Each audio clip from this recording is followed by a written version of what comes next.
this is a kickstart, really, having the dream team of cybersecurity. So without further ado, I just want to have the panelists just briefly, very briefly, one by one, just say who you are, because I'm going to drop your bios in the chat, and then we're going to have like a deeper dive with each of you around 5 minutes or so. So Alissa, if you want to kick it off. Sure. Good morning, everyone. I'm Alissa Knight. For those of you who don't know who I am, I'm a vulnerability researcher, content creator, basically a recovering hacker.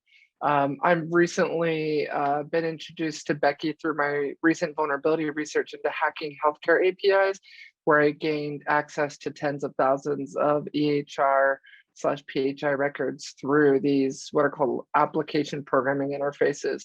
So I'm happy to be a part of the discussion here today. I'll be approaching the discussion as a breaker or a hacker, and on both sides of the coin for hacking and then securing these important components. Okay, over to you, Kavya. Thank you, Becky, and thanks for having us all here. This is such an important discussion. I'm the founder of XR Safety Initiative. It's a standard developing organization. We've been in business for about 2 years, helping build safe, immersive technologies, safe and inclusive immersive technologies. And we've done tremendous amount of work, currently working with 3 major governments, lots of big tech corporations. I have to say, today, I mean, with all the things that I do today, waking up was not really easy. And so this is actually an important moment to acknowledge that all of us have been through something so life-changing in the past 2 years. I've spent a lot of time alone. So this panel is so like kind of touching my heart, because we really need to talk about this. And so with all the achievements and everything that I've got going on, deep down, I'm not okay. And today I said, it's okay to not be okay. And I'm just so honored to be at this panel discussing the very critical issues, and then at the root, the cybersecurity aspects of it. So thank you, Becky, for having me over. It's such amazing experts. I love that. And I want to give you a hug. It's ridiculous, but thank you, because we are tapping into the human side of things. So very much appreciate you sharing that with us. So Debbie, over to you.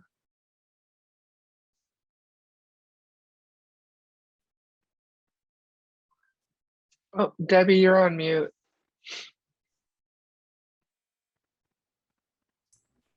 Can you hear me now? There we go. Yeah, okay. There we go. Hi, my name is Debbie Reynolds. I'm the founder of Debbie Reynolds Consulting. I work at the intersection of technology and privacy.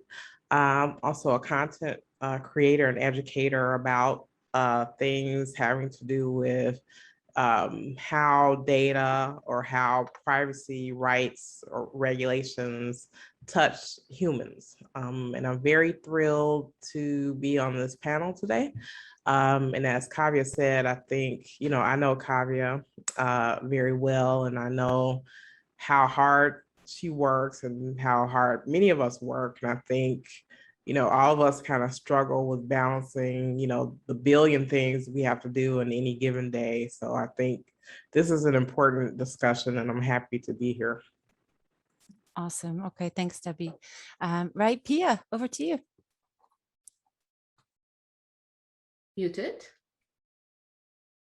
Try again. You hear me? There we go. You see me? I'm true. Yeah, we can see and hear you, Pia. Thank you. Yeah. Yes, Pia Tesdorf, situated in Copenhagen. I used to work with asset management, content management. That means structure, standards of all kind of standards.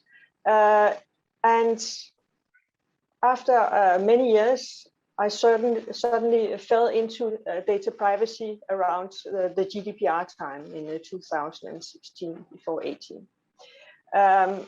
It was personally motivated because I found my own data on the internet when I searched myself.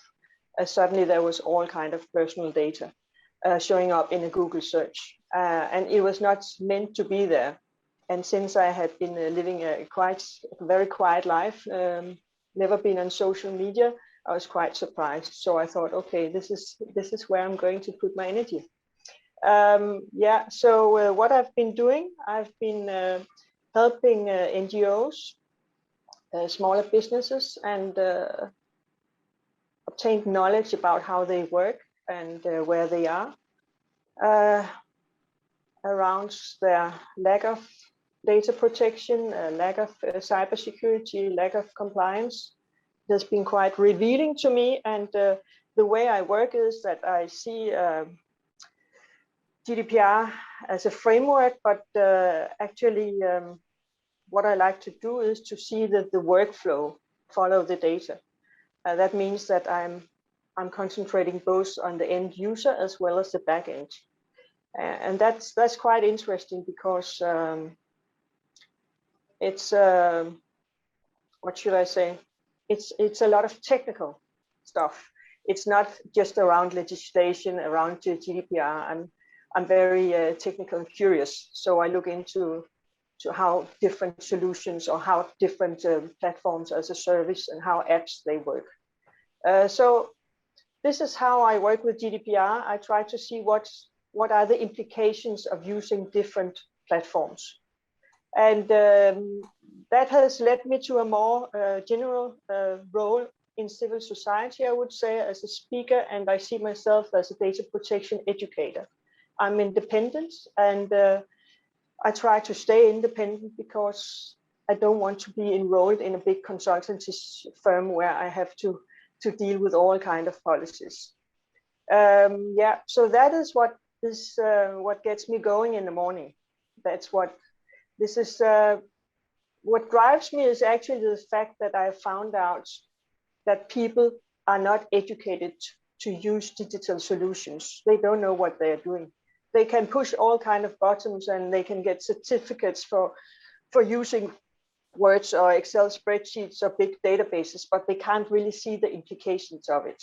And they can use a lot of apps, but they don't see what is happening around themselves.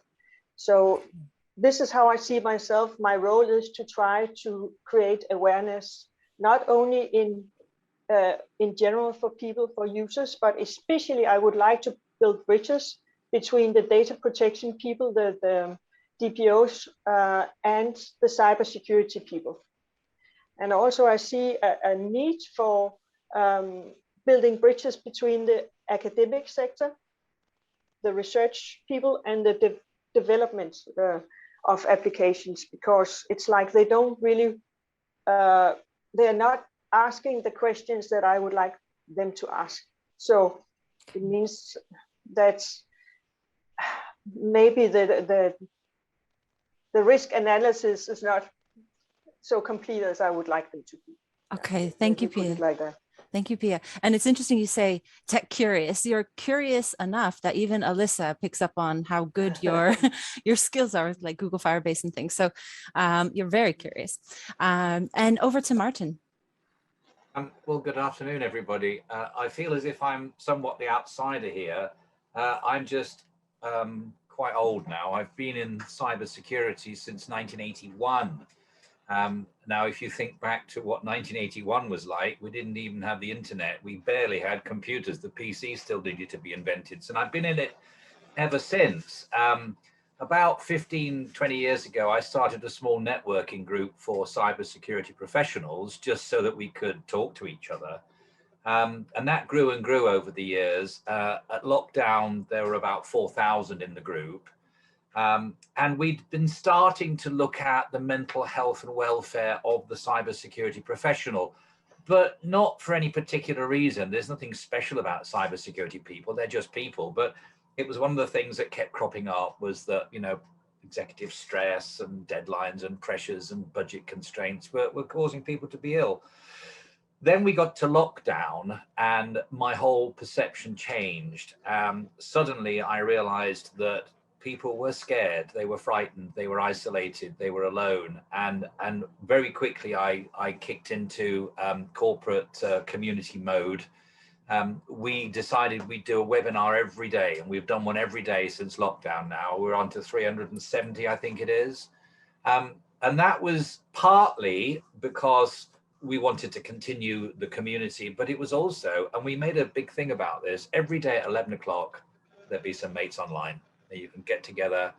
No matter what we talked about, it was the fact that we were there for people. And I have to tell you, some of the emails that we've had from the community make me, a grown man, cry. Mind you, I cry easily. So that was the big issue that we found, was that people needed to be together. They needed the support, which lockdown prevented them from getting it physically. And so we provided it online. But very quickly, we then developed our own particular version of workstream of mental health and wellness. And that's become a huge part of what we do now, is to support our cybersecurity professional community with help, guidance, advice on how they can keep themselves sane and still functioning. And if you look out the back of me, I'm not showing off, but after 370 webinars, I was pretty spaced out as well. And I decided I needed to do something like on my own welfare. And so my wife and I decided we would buy ourselves a narrowboat and live on the British canals for the next 9 to 12 months, which is where we are currently on the River Thames. Awesome. Wow. So Martin, when can I come visit? Because I need a break after this conference. People are welcome to visit us any day for a day. But I need to make it absolutely clear, this boat only sleeps 2, as we have discovered to our very cost wise. recently. So anybody can come for the day, but then you have to bugger off at the end and leave us on our own. Sounds good. Right. Okay. So let's kick things off. I'm going to go back to Alissa. So I think this is just free territory. You're all the experts, so just go for it with 5 minutes. But I just want to say something quickly, if you can bake it in somehow. Hackers these days, young kids, you know, we hear about money mules. We hear about just young kids being exploited through all kinds of various, even grooming and things. But can you maybe also blend that in somehow about the vulnerability of young hackers?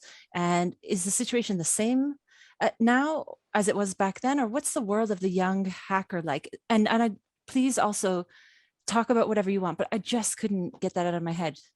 So yeah, go for it. Yeah, you know, goodness gracious. I think so. First of all, that's a very good question. And I could probably take up an entire session about that, but I'll try not to. But basically, for those of you who don't know me, I go back about 21 years. I actually started hacking when I was 13, and I was arrested for hacking into a government network when I was 17. And subsequently later went to go work for the US intelligence community after the charges were dropped in cyber warfare. And so my recruiting process as a young hacker was very different between then and now. Then there really was no resources you could go to learn to become a hacker. You know, you didn't have YouTube, you didn't have Google. You know, this was, I empathize with Martin because, you know, he had said that, hey, look, you know, the PC hadn't been invented. Well, you know, can anyone imagine what it was like before Google? But, you know, there really wasn't these resources that hackers have today to learn how to hack. You know, when I got started, all we had what was called was internet relay chat. It was thousands of channels of people, underground channels, where they could just meet and collaborate and talk. We pirated software over these channels. I met my first hackers on these channels. And so things were very different then. You also had to learn a lot more, and there was a great deal more of sophistication involved in wanting to become a hacker, meaning that you had to actually learn how to compile exploits. And these are basically just software tools that allows a hacker to gain access to a network or a system, weapons, if you will, if you think about software weapons. And compared to today, where, you know, anyone can really become a hacker as long as they have access to the tools. And you don't need to know how to compile them. It's a lot of point and click. There's a lot of really beautiful, sexy GUIs or graphical user interfaces to these exploits that makes hacking simple. Let me give you an example. I was in a chat channel the other day with a lot of adversaries and black hats, and one of the individuals had compromised a server, and they didn't know how to start Apache, which is a web server. And I just face palm moment where you're like, what are you doing hacking if you don't even know how to start Apache? So, it's one of those things where, dare I say, democratized, the Black Hat community is democratized hacking. And one final thought I want to leave with all of you is everyone understands now what ransomware is, right? It's a household name, especially with the Colonial Pipeline attack and everything else. And one of the things I can tell you is that I recently published a white paper called Ransomware Inc., where I did this sort of expose, if you will, or research into these different crime syndicates, these ransomware crime syndicates. And a lot of them run help desks. So let's say, for example, Martin wanted to become a ransomware, join a ransomware gang and start ransoming companies. He doesn't even need to know how to use or install these tools. They've really simplified it. And if he runs into any IT issues, being an affiliate of that ransomware gang, he can call a tech support number, a help desk number, and these ransomware gangs run help desks for their affiliates. It's shocking. And it's something I never even fathomed, when I was hacking and a member of a lot of hacking groups when I was young. So things have changed drastically over the last couple of decades. Exactly. Exactly. I so agree. And just, piggybacking off of Alyssa's thoughts, there is a contrast that I see between what, younger Alyssa's world and, my world was back in the days versus today. Back in the days, we didn't have enough information. Now we have too much information. And that's why I think the role that I'm trying to play with the amazing group of advisors at XRSI is to sort of standardize some of these things, creating a common understanding of things. And then there is another aspect. I said, we help build immersive technologies. So immersive technologies being virtual reality, augmented reality, and mixed reality. We're seeing significant amount of research that suggests that now you can use these new emerging technologies to be healthier and to be happier. And people are utilizing it, except the only fear that I hold is people have not even understood the traditional threats and the threats that are, have been we've been encountering for years and years. But we are now encountering novel threats where, once you're in this sort of immersive environment, at the moment, we just kind of hold off the phone and look at the augmented reality, but at some point we'll have these sort of glasses that will become ubiquitous. And we're, hearing Apple, Facebook, all these other companies, Roblox is kind of gearing up to put children in that sort of immersive environment. So when we start to, and you probably have heard the biggest buzzword of this month is the metaverse. The metaverse is coming. So, that people, sort of perceive it as like the Web 3.0. So when we move to these other, new domains and the new tools, same exact traditional threats that Alyssa's been uncovering and a lot of the other professionals have been uncovering, they're coming along, but then the new threats. And then there is this whole, kids being in there in these environments. There is hope though. The hope is that we've made mistakes in the past, so we need to learn from these mistakes. So history suggests that we need to build better protocols. We need to keep this metaverse sort of open and interoperable. And utilizing these, things for mental health, one of the biggest issue that I want to highlight is these technologies are fueled by data. And that data is like, even if you move your hand in this sort of metaverse, immersive domain, or these technologies, that biometric inference can suggest whether you have some tremor or not. I'm not quoting any research, but these are kind of possibilities that exist. Tons of inferences can be made about you. And thus far, policy-wise, regulation-wise, we've only handled, at best, biometric data. We need to think about health inferences and then really invest into good inferences could really save a person. And so we need to have that knowledge, but we need to understand the context of it. And when do we share that data? When do we not share data? How do we secure it? And what kind of data needs to be anonymized and aggregated and all of that.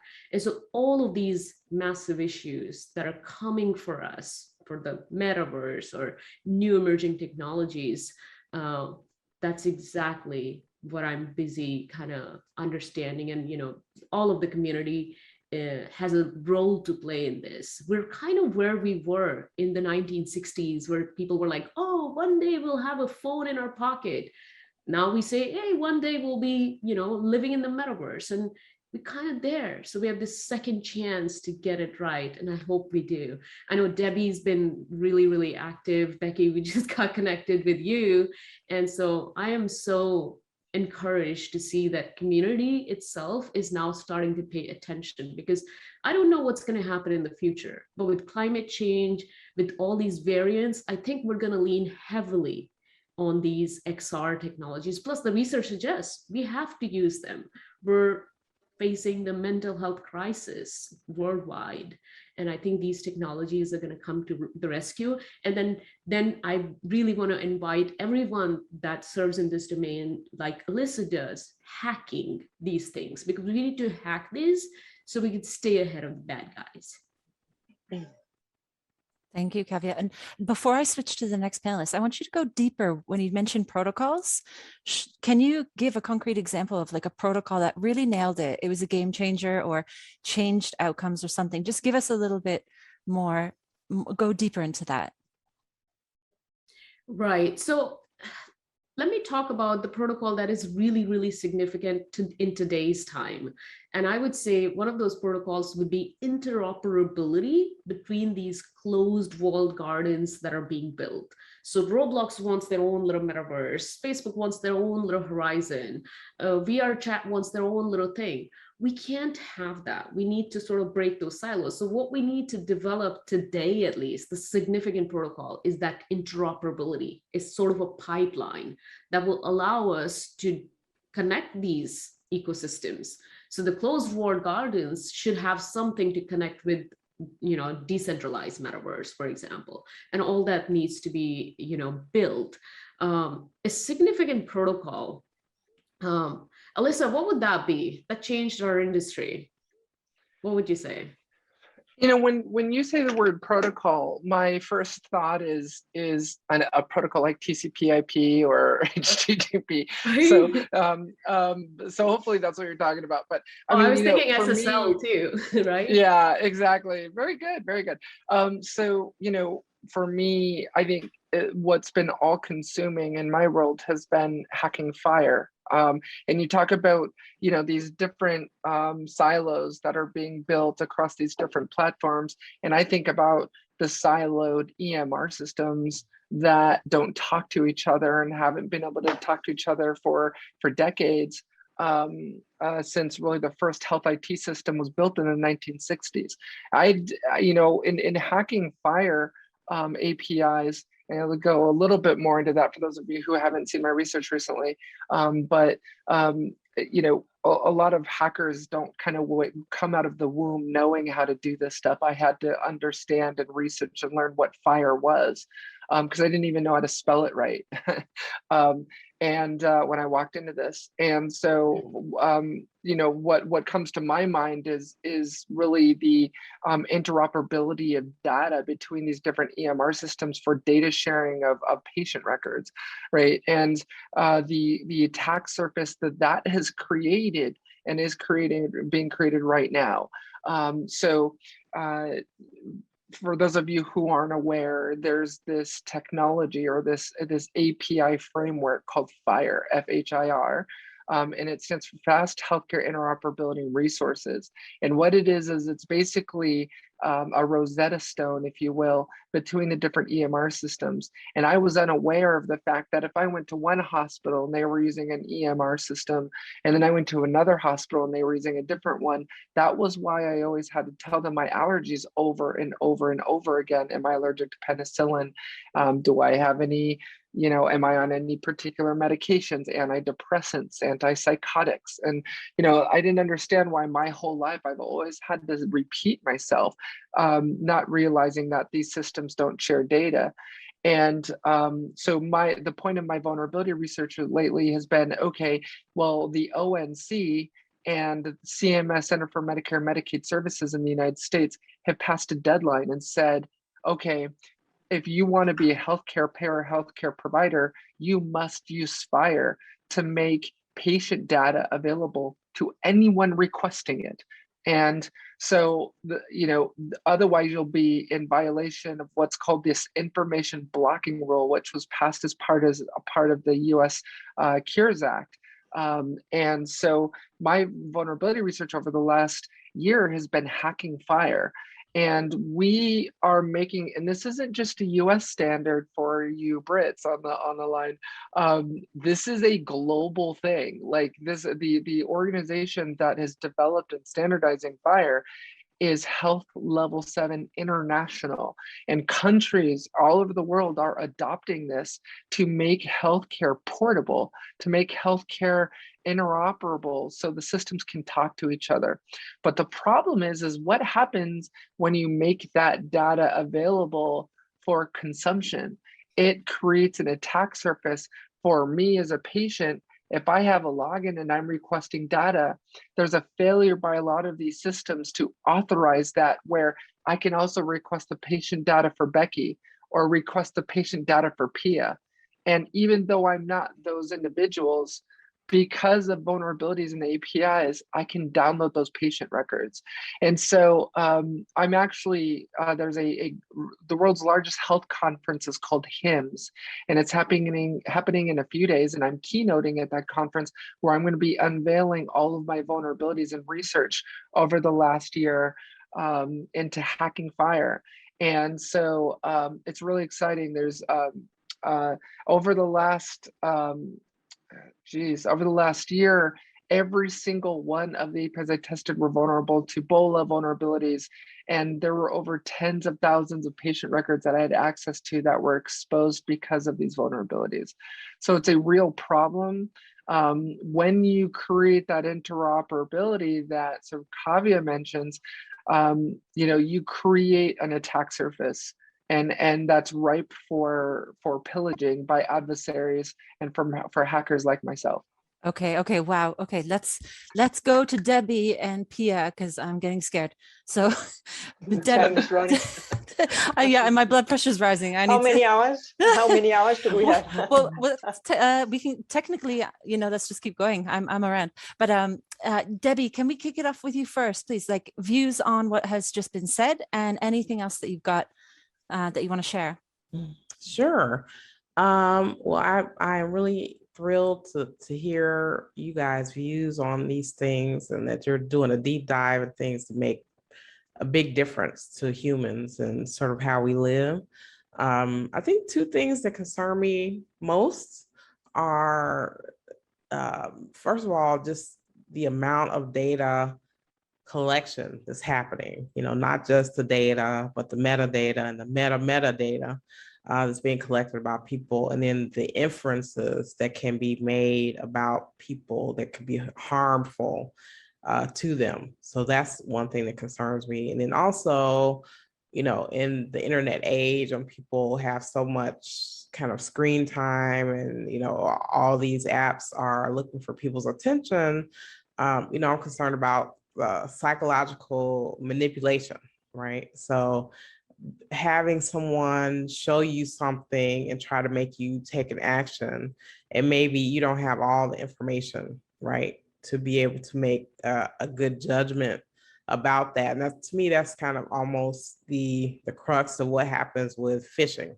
attacks, right? Where you have limited amount of information, you have you may have been contacted by someone you don't know for no reason, and they want you to take action and they want you to do it fast. So I think being able to be in a situation where we're creating all these different environments that can actually manipulate people to take actions that maybe they would not have otherwise taken, I think is a concern. And I'll give you an example about inference, actually. So the Cambridge Analytica, one of the whistleblowers that was part of that particular scandal, said that they had basically they had done a quiz for Facebook, had people answer the quiz, and then they were able to extract information about those people and their friends of friends, and then they created psychological profiles of those folks and they retargeted them. But in their data collection and these psychological profiles, one of the guys, he had a story to tell, which to me just explains the problem with inference. And so he called it the Kit Kat Project. So what they found was that people who did thumbs up or liked anti-Semitic messages also liked Kit Kat bars. So does that mean that because you like Kit Kat bars, you're anti-Semite? You know what I'm saying? So that is a huge problem with kind of over data collection and trying to correlate data in some way that could possibly harm someone in the future. And that concerns me to a great degree. And again, just the level of psychological manipulation that goes into not just advertising, because a lot of the ways that advertising works, some of that technology is being pushed over into things like facial recognition and things that really don't necessarily apply or need to be looked at differently. So that concerns me quite a lot. Okay, thank you, Debbie. I'm going to hold back because I'm a data scientist and you got me going with the curly fries, IQ, Kit Kat, all this stuff. So much data. In mental health, it's so multifaceted. So yeah, but now let's move to Pia. Don't want to waste any time. What are your thoughts? Yeah, I think we need a more a broad view on where the risks are, because I see risk everywhere. First of all, we have a digital welfare concept that cross between both the public sector and the private sector, and they share interests in data harvest. And everything is sensing us all the time. There is no stop button. Everything is, if we need to control something just a little bit, we need to opt out of it. And people are not opting out because they're not educated in what they're doing. So there's a massive data harvest going on, not just on via the mobile devices and the computers in schools, but it's also now in Denmark, at least, we have facial recognition in fitness clubs. We have supermarkets asking people to scan their palm just for the fun of it. And we have all kind of risks, or, people can't really see the implications. If you opt in with a consent, you can do almost anything in the commercial world. And within the public health sector, you can do almost anything because of a national law that's above the GDPR. And if it's within research, you can do almost anything. That concerns me because there's nobody enforcing. You could say, yes, perhaps 1%, but there's no enforcement of the laws, and the laws are too broad. So that means that people, they can have patient groups on Facebook. You can find hundreds and hundreds of patient groups on Facebook. That means, let's say if I had Alzheimer or I was depressed or anything, I would log in with my name, right? And my IP address and my email number and all my online identifiers. And Facebook would know that I'm in this patient group. Why is it allowed at all to have patient groups on Facebook and Instagram and these platforms? Because this is where people are profiled. This is not a place, and politicians are using it as well. So There's the social media platforms where people with mental health is being profiled, and they are telling their friends and whatever doctor about their problems. That's not fair. People don't know what is happening behind the curtain. Like Debbie just said, there's a profiling going on. Yeah, that's we also have you know, we had a certain website called Go Mentor, and they had an issue about somebody logged in with a password, and she had access to all kinds of profiles, you know, really personal profiles, where people had talked explicitly about their sexual whatever. So I see it on all levels. I see it on platforms. I see it in the NGOs. I see it in apps. I mean, you see it in businesses, but you also see it in public sector. We have lots of breaches in the Danish public sector, and we have 34,000 people employed just in life science now in Denmark. This is really a strategic area for Denmark, defined by politicians and consultancy firms. And that's fine, but the problem is we are not there technically. We are not there. We cannot risk, we cannot take these risks, but the development is pushing, you know, and there's no holding back. And that's where I see really it's troublesome, because it's like, oh yeah, it's personal data, and yeah, maybe it's health data, but you know, it happens. So Pia, can I ask you to expand on what you're saying, but in a space that is now different from the social media providers? Imagine this great space where we have digital mental health providers that really do want to do well. They don't want cookies on the website. They really care. What are some of the recommendations that you would say, get on this immediately, reduce this risk in that safer space? Well, the thing is that there's nothing wrong with the wanting to develop this whole life science area or mental health area. There's nothing wrong with it. What we need to do, though, is to secure and to choose the platforms very carefully. We need to see if the data are encrypted in cloud or they're just lying there. But the problem is if the researchers want to do machine learning in the cloud, it can't be encrypted. So what they do, they make an app and say, oh, it's end-to-end encrypted. Yes, but it's not encrypted in cloud, you know? Oh, it's safe in Google Firebase. Safe, you know? So we need all these technical, we don't really have technical standards. There's no checklist. You know, Google actually has a checklist. Google Firebase, for instance, they have a checklist. Even if you are GDPR, supposed to be GDPR compliant, they have a checklist. But if people don't use it, you know, and say, nah. So we have a lot of startups in this field of mental health. And that's where I see the problem. They are not hiring people like me. They say, we make 100 apps a year. We know what we're doing, you know? Oh, okay, great. So yeah, people need to care.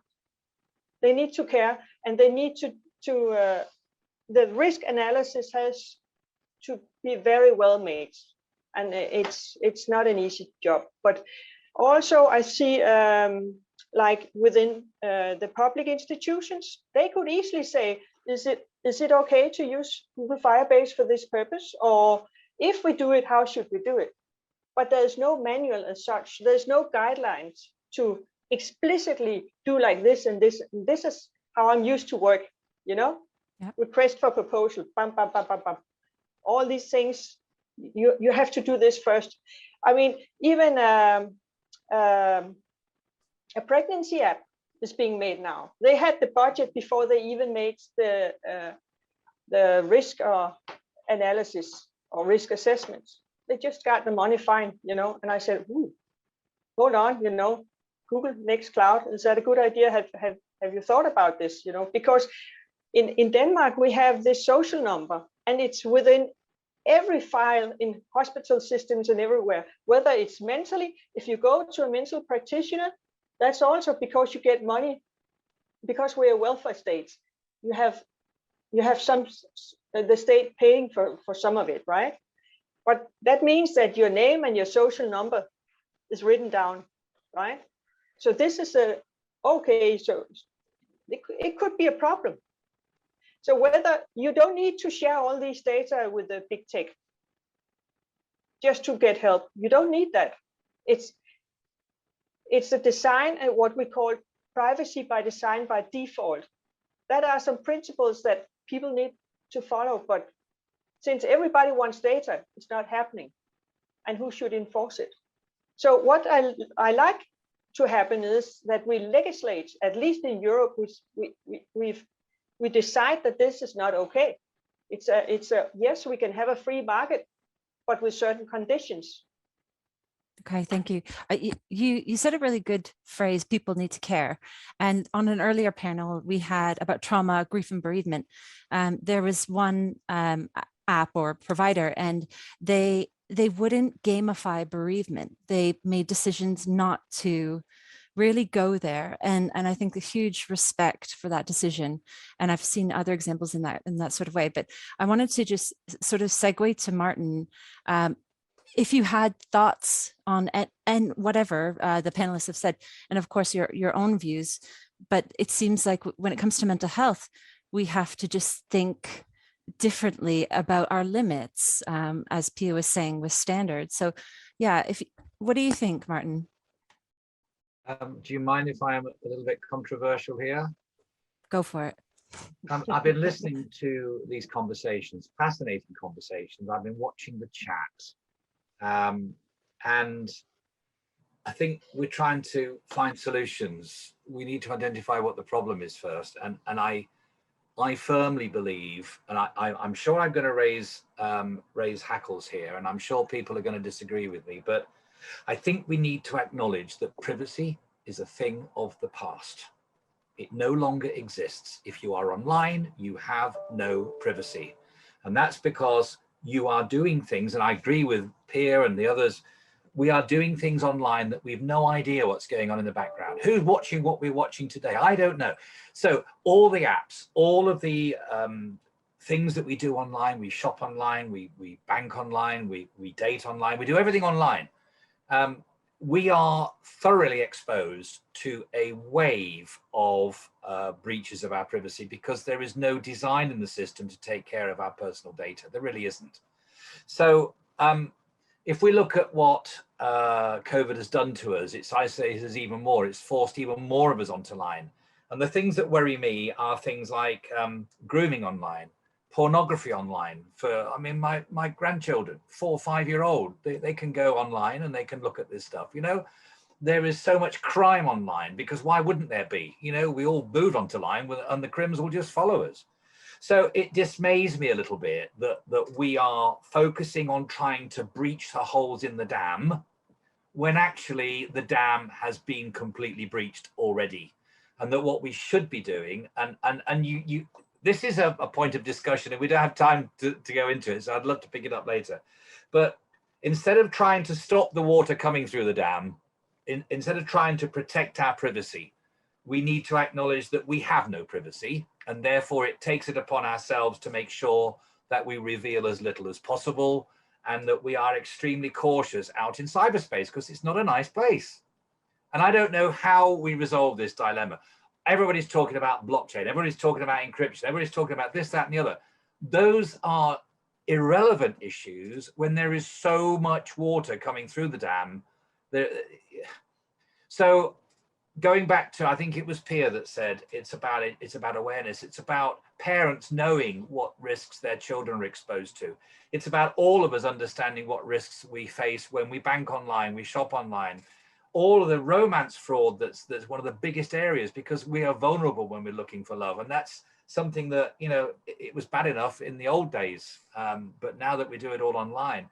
So I don't know whether that adds to the debate or confuses it more, but instead of looking at ways to stop data privacy breaches, we need to acknowledge that there is no way of stopping data breaches. It's all out there.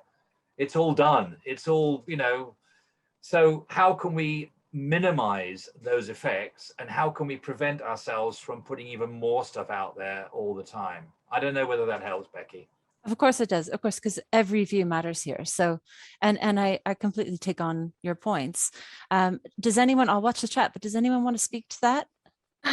Becky, I want to say something to that because Martin's on point. The dam's been broken.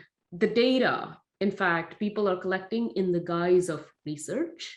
They're collecting tons of data and we're putting this data out there. But I do have to add just a little bit something to what Martin said. Martin said that we need to be aware, parents need to be aware. But here's the thing, we have so many problems today that even as a single person, I am not able to comprehend the view of the world, like what's going on. So if we put all of the responsibility on the individual or the parent or the person who's developing the application, it's just not fair. We're not capable, as human being, I'm not capable to handle everything. So what we're trying to do, and that's what I've kind of established, yes, enforcement is necessary, all that, something called as shared responsibility. So we need to really find those segments of like, okay, because this big tech is taking so much data in the guise of research, it is their responsibility to protect it. So we need these, segmented, step-by-step shared responsibility. Then a little bit of responsibility on the citizens, because I mean, gosh, we're dealing with so much today. If you go to Egypt and Nigeria and all these places, they're dealing with poverty, abject poverty. If you look at some of the reports from, virus, the antivirus companies, it will suggest to you that these, underdeveloped or developing nations, they just don't care about cybersecurity. There is too much malware there. These reports suggest that. Why? Because they have other problems to deal with. So in those cases, whose responsibility is it to protect the vulnerable population? And Pia said, why is Instagram taking PHI? Why is Facebook taking PHI and making it almost like a public record without even telling people that if you discuss this here, now your data is being profiled and publicly being shared? So I think what we really need to build here is a redefining the context of privacy. So in my view, as I'm talking about and thinking about immersive technologies, I think now privacy is being redefined to think that if I invite somebody into my living room, that is the context that I would like to share, because we're in this constant reality capture. So I'm like, okay, you can have this constant reality capture of my living room, but don't have it of my bedroom. So we need to have these sort of context capture, where we segment this sort of, and like have this, but not that. And those rules need to be enforced at the government level as well. So this shared responsibility and this redefinition of privacy, because we don't have anonymity, we don't even have privacy, we need to recontextualize this notion of privacy. We're not anonymized online. So I think that's what we should go after, and agree with you, Martin, but just putting everything on the constituents, on a human being, is just not the way to go, in my opinion. I fully agree. I completely agree. It's not the responsibility of the individual. No, and I all of that I absolutely agree with. The problem with accountability is that it tends to get overlooked when money is involved, and the more money that's involved, the more liberties people will take with our data, and where on earth is the incentive for them not to? No, but if I may say, if you take something like a health app checking your skin, there's no reason for that data not to be processed on the mobile device or on your computer. There is no logic in putting that picture of your skin in a cloud, on a big tech cloud. Everything can happen on the mobile device. And we can easily build apps where a client can discuss with a practitioner without having big tech involved. We can easily do that. We could easily have devices in schools and at workplaces without having big tech involved if we chose to. And that's you see, there's a new strategy in Europe now saying, why are we sending all the data to the US for them to train their artificial intelligence, machine learning and all that? Why do we actually export all our data? Perhaps we should keep the data in Europe. and utilize that and monetize it. But the processing can happen on the device itself. There is no logic in sending all that telemetry and all that data. That's what I think. It has to be opt-in and not opt-out. I know, Pia, I agree with that again. I'm just going to say one thing. My stepdaughter has a smart hairdryer. What on earth use? But somebody wants to know when she's using her hairdryer. Yeah. So it's no good us choosing not to provide that data because it's provided by default. We don't even know it. Yeah, you and I, we are from a different generation. So, I mean, I have a hairdryer that is not smart. I have a washing machine that is not smart. I have a car that is not sending data, and I have a bicycle that is not sending data. And I try to control my phone as much as possible. It's not logic that this is happening. This is just big business, and it's a business model that has to change. It has to protect the citizens. Hey, can I ask a very random question? And I think it may not make sense today, but I feel like the idea of this monetizing data and giving people the power to monetize it, it feels really ridiculous, because then the poor will just sell their data and without the understanding of what's going on. I literally witnessed somebody sign up for a Victoria's Secret app for $1 discount. And I'm like, oh my God, who's reviewed this app? You know, for all we know, this is probably taking all kinds of data from the device. So just thinking about maybe over the years, when we turn our every little single footprints into maybe potentially NFT, that patch of the skin is now an NFT that could maybe 10 years from now could sell for like $1 million or something. Maybe then people would think like, hey, why am I putting my data out there for free? I could be getting a ton of money for this. But so there is this dilemma that I have. I don't know if data monetization is the way to go, but there is value in that. And it's just something that I struggle with. So I don't know.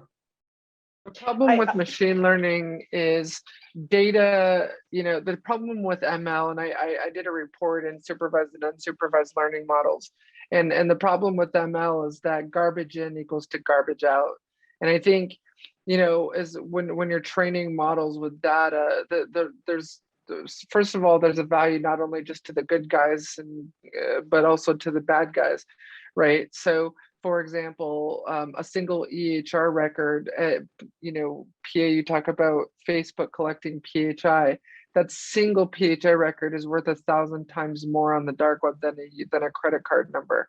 It sells for 1,000 times more than a credit card number. And I think it's because of the richness of the data and the fact that you can't reset it. You know, if your credit card is compromised, you can get a new credit card in the mail, but how do you get new PHI in the mail because your PHI has been compromised? And so, you know, I think we live in a world of the fact that we need to all realize that it is indeed true now. You know, data is worth more than oil, and companies want it, and so do the bad guys. You said something very interesting in your keynote, Alissa. I heard it yesterday, that the way data are being processed today is from machine to machine. And that's why it's so much harder for us to have any influences what is going on, because whenever data is out of the device, let's say on the way out from the device, it can be anywhere. Yeah. It can be utilized. Debbie has said it a number of times that mergers and acquisitions, companies, they buy one another. Suddenly you don't have a third part. You know, in GDPR, you say you can't share the data with a third part just for any reason, but they just buy one another. And then it's not a third party. If you see a company like L'Oreal, who has done this face recognition and eyes recognition, everything for years, online, worldwide, including China, it's done with consent. And how they have perhaps 130 companies. So if you look sad, one day you are trying a lipstick, I mean, is that also used as a profiling for your mood or your mentality or whatever? You know, if I'm shouting after my dog while I'm walking and the phone is listening in, Am I profiled like a, you know, unbalanced person or whatever? We have no control of this, how it's used. Sorry, Okay. Debbie, I cut you off. Yeah, I was but- gonna say. And then maybe something a little bit uplifting as we something, give us a bit of hope that there's something we can do, because you know we got a ton of providers, over 100 digital mental health providers and more, who are listening to what you have to say. So, you know, give us some really important things that, you know, that could help us move forward. Consider not just to use the free platforms, because that is what is happening now. The big tech companies, they are putting the platforms out there and you can use it for almost free. And that means that you put all the data in the cloud. I would say if it's sensitive data or very sensitive data, you should really consider whether they belong in cloud. Okay, thank you, Debbie. Wow. Okay. Well, I would say I agree with Pia. There's a very asymmetrical relationship, especially in a free environment where you're not paying for it. So basically, the sky is the limit to what they think is a fair exchange, which it really isn't. So the fact that you can give, you know, Facebook PHI or whatever, and it's free, they can do pretty much whatever they want with it. So I think my advice to people is be, you know, circumspect with what you share, share with purpose, I would say. So I would say probably it's not worth it to get the $1 off for Victoria's Secret coupon or whatever. Really think about the purpose for sharing and share less, as little as is necessary. Yeah. Becky, since you mentioned that we have a lot of, you know, mental health providers on the panel, the one thing that I want to mention that the XR Safety Initiative, XRSI, has launched this effort to potentially build a privacy and safety framework for what we call XR domain, for immersive domain. So what I would like to say is this is our chance to make it right, to get it right, and we're collecting use case studies. We're starting the collection of these use cases already, but like 10th of this month, we would do an official kickoff, and the information is available at medical.xrsi.org. I'll type it in the chat.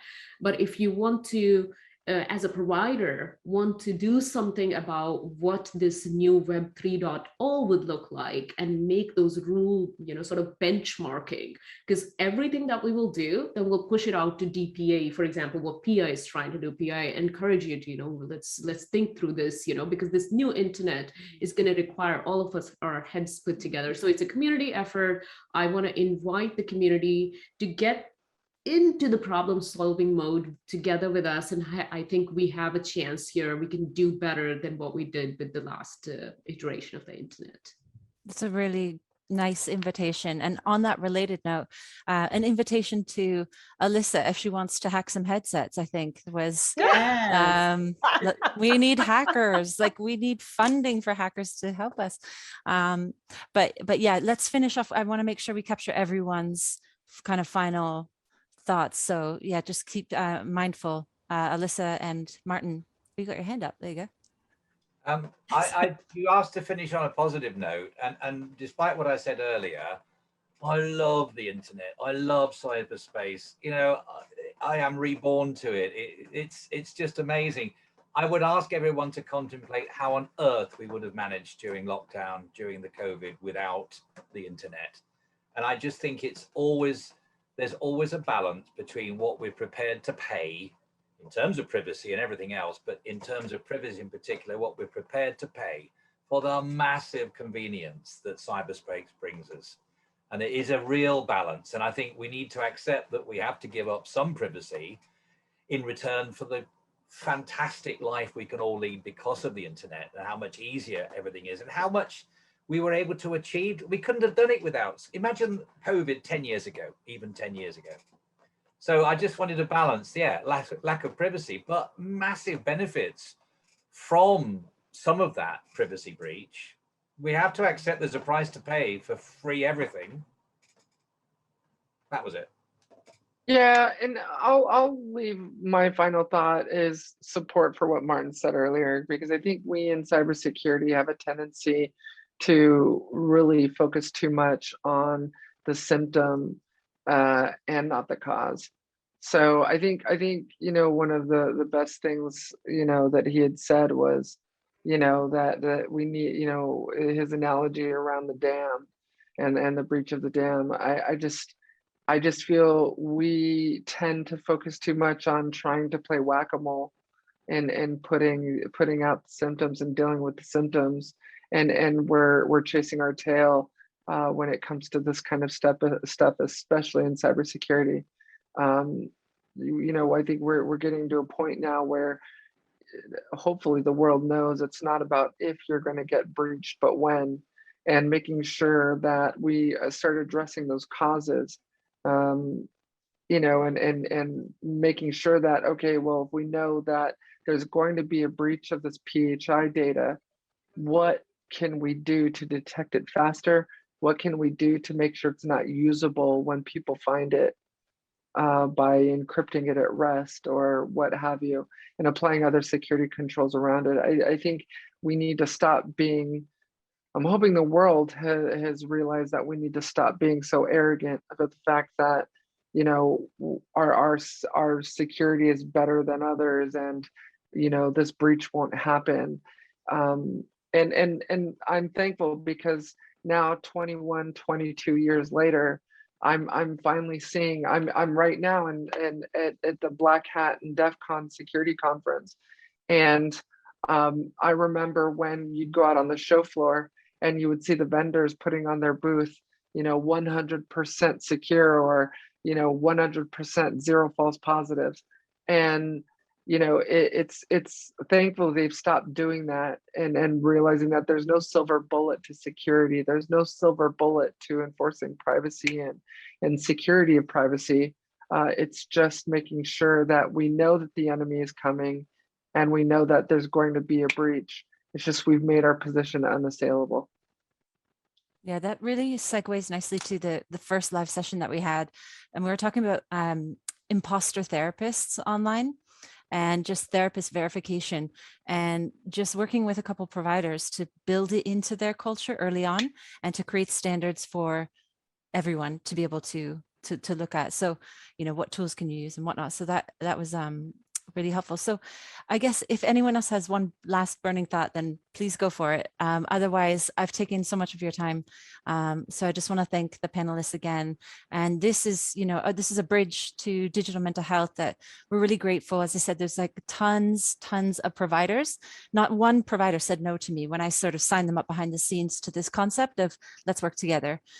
So it's snowballing, and it's really important. So we want to bridge to all the spaces that you're in. We want to share some of the sensitive stuff that we're doing and hopefully build some standards from that. So just thank you, all of the panelists today, for your time. Thank you so much. Thank you, everyone. Thank you so much Thanks for bringing us together, Becky. for inviting. All right, take care. Fantastic work. Thank you.